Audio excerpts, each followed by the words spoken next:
Welcome to Crops, Cattle, and Charley. I'm Charley Martinez, and I'm joined today by Andrew Griffith and the University of Tennessee crop economist, Dr. Aaron Smith, with the Department of Agriculture and Resource Economics.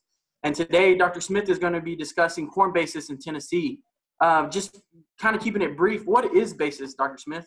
Well, basis is simply the cash price minus the futures price. So if you have a cash price that is greater than the futures price, you have a positive basis. If you have the opposite, where the cash price is less than the futures price, you have a negative basis. And so if you see a basis strengthening, what that means is it's getting more positive or less negative, and vice versa if it's weakening. So basis is really important for producers because it does give a representation of the local market conditions. You can calculate it multiple ways. The most common ways are to look at either the nearby futures contract or the spot cash price, that relationship, or you can end up looking at the harvest sales price versus the harvest futures price. So you do have to specify the time period that you're looking at in order to calculate that basis. It is also important to determine what you're referencing when you're looking at basis. You can reference a specific location, or you end up referencing a region or even a state. So again, it depends on what you're looking at in terms of what that basis is really depicting.